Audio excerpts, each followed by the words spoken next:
Les piètres performances actuelles de l'économie française viennent de loin. Pour comprendre, il faut remonter 25 ans en arrière, au début des années 90. Et c'est un jeu des 7 erreurs que nous proposons ici.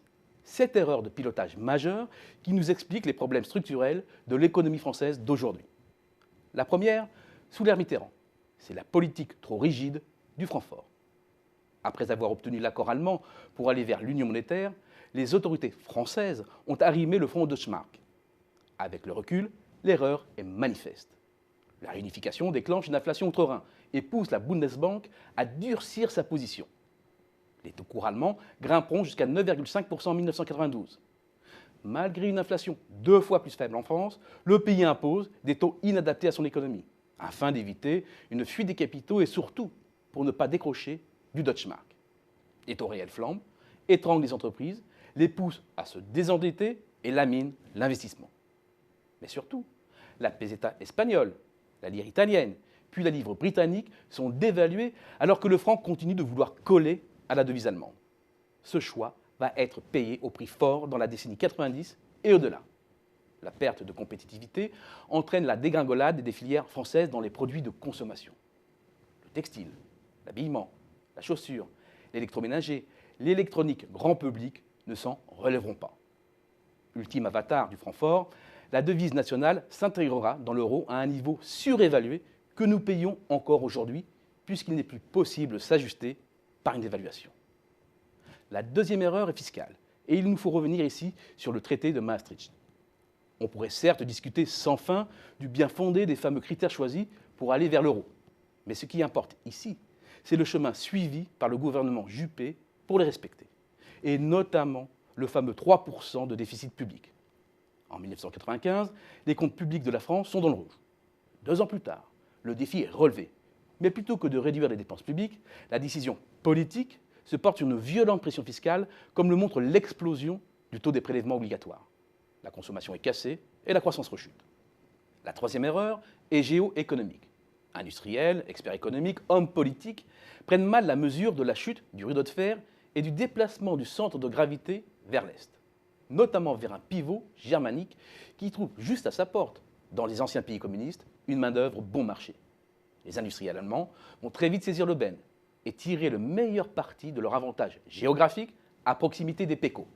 Leur industrie met progressivement en place une économie de bazar, intégrant à ses chaînes de valeur une sous-traitance low cost. Cette stratégie va booster la compétitivité de l'industrie allemande, qui va non seulement partir à la conquête du monde, mais aussi gagner des parts de marché au détriment des autres pays européens.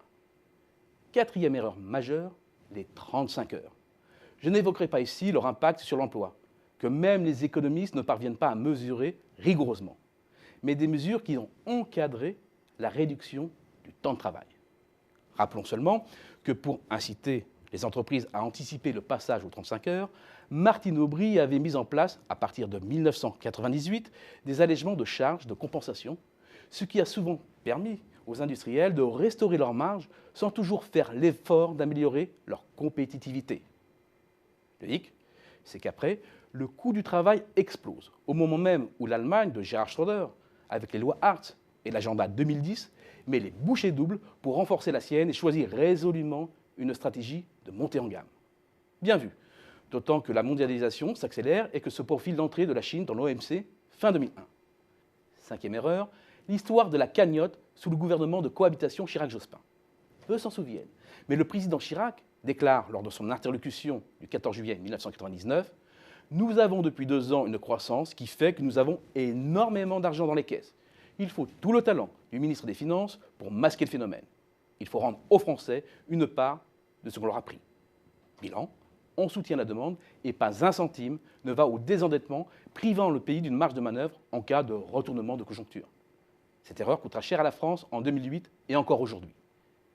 Sixième erreur, elle est récurrente, concentrer la baisse des charges sur les bas salaires. La politique française d'exonération de cotisations sociales sur les bas salaires n'a cessé de se renforcer depuis les premiers dispositifs mis en œuvre en 1993.